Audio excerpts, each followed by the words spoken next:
আসসালামু আলাইকুম। ওয়েলকাম জানাচ্ছি নতুন একটা ভিডিও দেখার জন্য। আশা করছি আপনারা সবাই ভালো আছেন, সুস্থ আছেন। আলহামদুলিল্লাহ আমিও ভালো আছি। আর ভিডিওর শুরুতে প্লিজ একটা লাইক দিয়ে দেখা শুরু করবেন। আশা করছি আমার আজকের ব্লগটা আপনাদের ভালো লাগবে।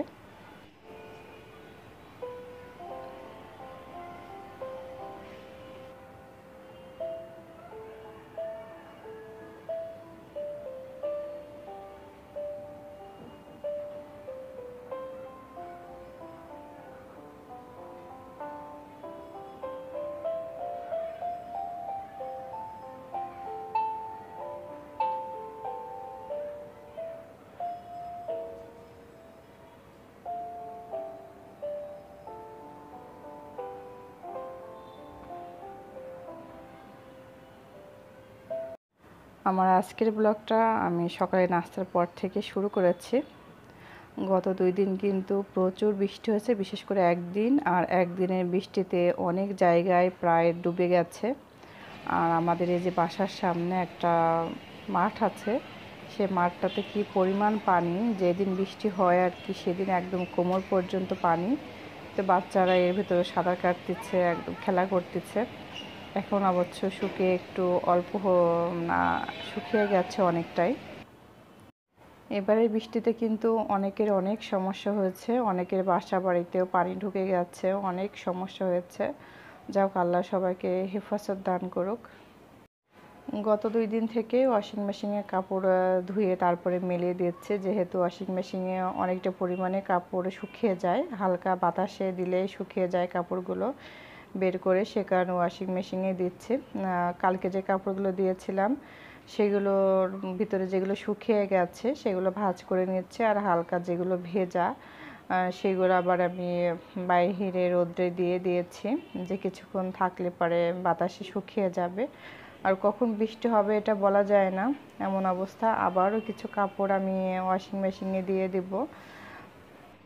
বরাবরই আমার একা হাতে কাজ করতে ভীষণই ভালো লাগে। আমার মনে হয় যেন একা হাতে কাজ করলে কাজগুলো অনেক গুছিয়ে করা যায়। সে কারণে আমি একা হাতে একটু কষ্ট হলেও কাজ করি। আর কাজের আপা তো আছে, সেও হেল্প করে অনেক কাজে। আর আমার মেয়েও কিন্তু অনেক হেল্প করতে চায়, যতটুকু তাকে দিয়ে করানো যায় ততটুকু করানোর চেষ্টা করি আমি। সে অনেক খুশি হয়। আসলে বাচ্চাদের এখন থেকে যদি একটু একটু করে কাজ শেখানো যায় তাহলে তারা অনেক খুশি হয়, আর আমাদের কাছে ভালো লাগে যে তাকে কিছু শেখাতে পারছে। আমি যখনই ওয়াশিং মেশিনে কাপড় ধুই না কেন তখনই সে এগুলো করতে ভীষণই আনন্দ পায়, আর আমিও সেটা তাকে করতে দিই। আজকে যেহেতু দুপুরে রান্নাটা একটু দেরি করে করছি, সে কারণে ভাবলাম পুরো বাসাটা গুছিয়ে নিই, ঘরকোনার কাজগুলো যেগুলো যেগুলো বাকি আছে সব কিছু শেষ করে তারপরে আমি রান্নার কাছে যাব আজকে। যেদিন আমি দুপুরে রান্নাটা একটু দেরি করে করি সেই দিনে আমি ঘরের কাজগুলো, ঘর গোছানো কাজগুলো, কাপড় ধোয়া কাজগুলো আগে আমি গুছিয়ে করে রাখি, যে এক সাইড আমার গোছানো থাকে। আর রান্না করে আমি রান্নাঘরটা গুছিয়ে নিই, আমার সব দিক থেকে একদম গোছানো কাজ হয়ে যায়। ওয়াশিং মেশিনে কাপড়গুলো দিয়ে আমি এই যে ঘরের সবগুলো গুছিয়ে নিচ্ছে। এই যে সাইডে কর্নার ওয়াল র্যাকগুলো, এগুলো তো রেগুলার ক্লিন করা হয়ই, তবে কাপড় দিয়ে হয়, শুকনো কাপড় দিয়ে। তবে যে ভেজা টিস্যুগুলো দিয়ে এগুলো ক্লিন করলে একদমই ঝকঝকে চকচকে হয়ে যায়, ধুলাটা খুব সহজে চলে যায় তাড়াতাড়ি। সেজন্য ভাবলাম আজকে যেহেতু রান্নাটা একটু দেরি করে করছি, এই কাজগুলো একটু গুছিয়ে রাখি। আজকে দুপুরে রান্না করতে একটু দেরি হচ্ছে, কারণ বাসাতে একদমই কাঁচা বাজার নাই, আর সবজি ছাড়া তো আমাদের চলেও না। আর মেয়ের বাবাকে বলেছে একটু রুই মাছ নিয়ে আসতে, বাসায় মাছ আছে তবে রুই মাছটা নাই। রুই মাছটা মেয়ে খেতে পছন্দ করে, সে কারণে ভাবলাম যে রুই মাছটা আনতে বলি। রুই মাছটা আনতে বলেছে, আর অল্প কিছু সবজিও নিয়ে আসতে বলেছে। মেয়ের স্কুল গেলেই আমি টাটকা ফ্রেশ সবজি নিয়ে আসি। এই 2 দিন যেহেতু ছুটি চলছিল সে কারণে আমি স্কুলে যেতে পারি না, আর সবজিটা শেষ হয়ে গেছে। আমি বললাম যে অল্প করে একটু সবজি নিয়ে এসো আর রুই মাছ নিয়ে এসো। রান্নাটা যেহেতু দেরি করে করছি সে কারণে বসে থাকলে তো চলবে না।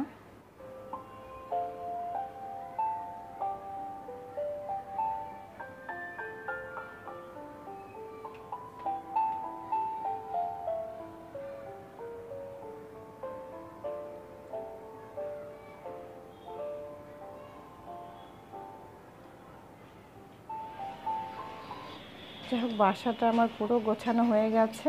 এদিকে মেয়ের বাবাও চলে আসছে বাজার নিয়ে, কিছু বাজার নিয়ে এসছে আর মাছ নিয়ে এসছে।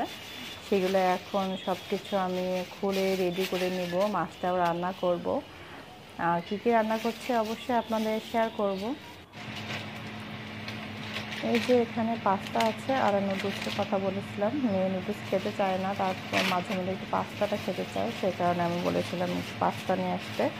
একটু দুপুরের দিকে 12টার সময় তো হালকা ক্ষুধা লাগে, ভাবলাম যে আজকে একটু পাস্তা নুডলস রান্না করে রেখে দিই, বাবা মেয়ে সহ আমরা 3 জনে একটু খেয়ে নিব, সে কারণে ভাবলাম সেটাই আগে করে রাখি।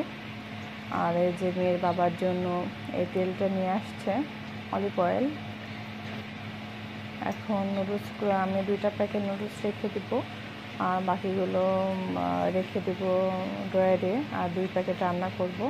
পাস্তাটা ঢেলে রাখবো, সে কারণে বয়ামটা সুন্দর করে ধুয়ে ক্লিন করে আবার শুকনো টিস্যু দিয়ে আমি মুছে নিচ্ছি।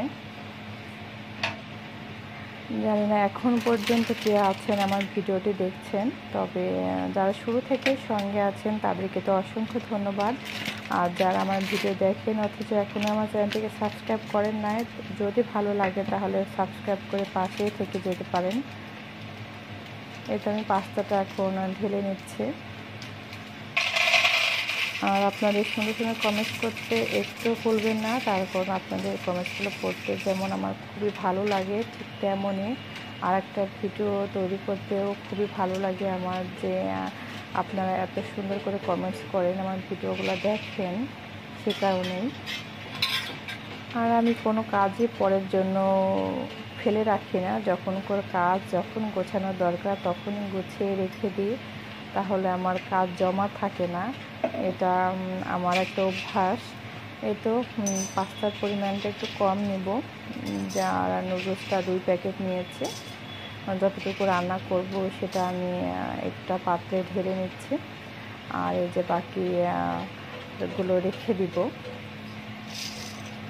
যেহেতু আমার বাসাটা গোছানো হয়ে গেছে, সে কারণে আমি ভাবলাম যে রান্না করতে করতে আমি কিচেনটাকে গুছিয়ে নেব।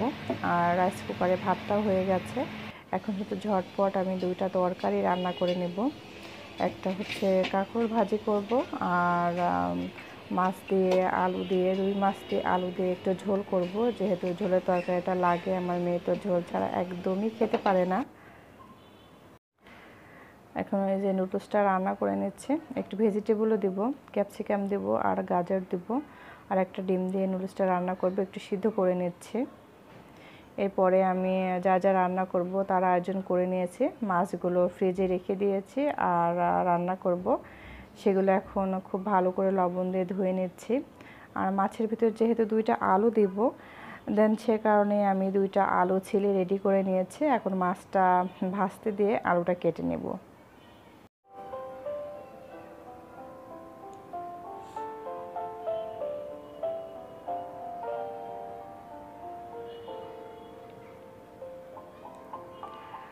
আর মাছ হচ্ছে এমন একটা জিনিস, সেটা ভালো করে না ধুলেই হয় না, আর আমি বরাবরই মাছ লবণ দিয়ে আর লেবুর রস দিয়ে খুব সুন্দর করে ধুয়ে নিই।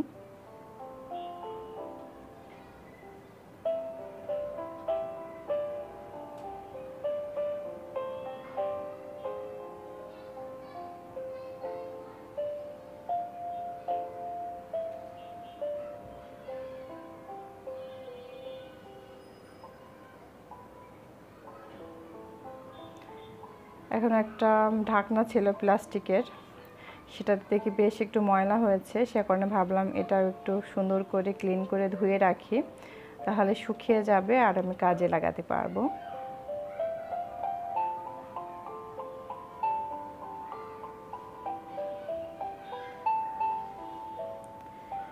একটু লবণ, হলুদ আর মরিচের গুঁড়া দিয়ে মাছটা আমি ভেজে নিব।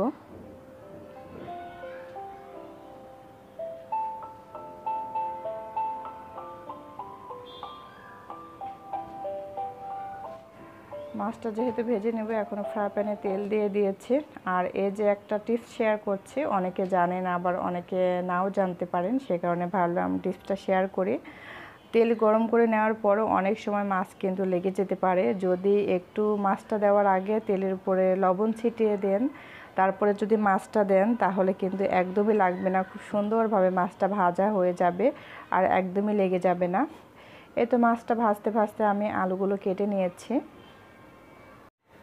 আশা করছি আমার আজকের এই টিপসটা আপনাদের ভালো লাগবে, যারা জানেন না বিশেষ করে। আর যারা তো জানেন, পাকা রাঁধুনে আছেন, তারা নিশ্চয়ই জানেন। তাদেরকে তো বলে কোনো লাভ নেই, তারা জানে অলরেডি।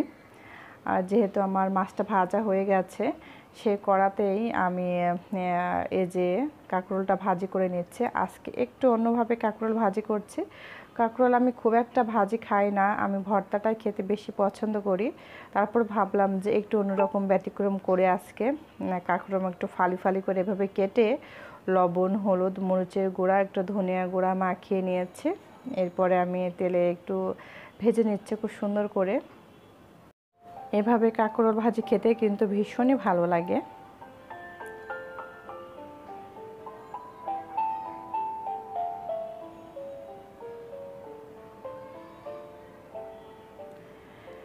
এরপরে আর কোনো রান্নাই শেয়ার করতে পারি না। আলু দিয়ে মাছ রান্না করেছিলাম, সেটা একটু ঝোল করেছে। আর এই যে কাঁকরোল ভাজি, যেহেতু আমার একটু কাজ পড়ে গিয়েছিল সে কারণে।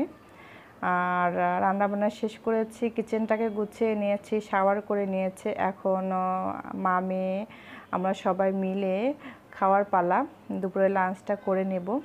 এরপরে আমরা রাত্রের জন্য একটু আজকে আগেই ভেবে রেখেছিলাম যে তেলাপিয়া মাছের বারবিকিউ করব। আর যেই কথা সেই তো কাজ, মশলা সব কিছু আমি রেডি করে নিয়ে তারপর তেলাপিয়া মাছটাকে ম্যারিনেট করে আমি আধা ঘন্টার জন্য রেখে দিচ্ছি। আমরা ফ্রাই প্যানে কিন্তু তেলাপিয়া মাছ অনেক সুন্দর করে বারবিকিউ করে নিতে পারে, ভীষণই খেতে ভালো লাগে। আমি এখানে 4টা টমেটো নিয়েছি, টমেটো একটু ভর্তা করে খাওয়া যাবে আর কি, আর দেখতেও ভালো লাগবে সাইডে দিয়ে দিলে।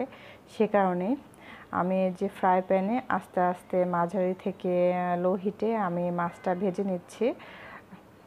সবাই ভালো থাকবেন, সুস্থ থাকবেন, সবাই সবার জন্য দোয়া করবেন, পাশে থাকবেন, সাপোর্ট করবেন। আল্লাহ হাফেজ, আসসালামু আলাইকুম।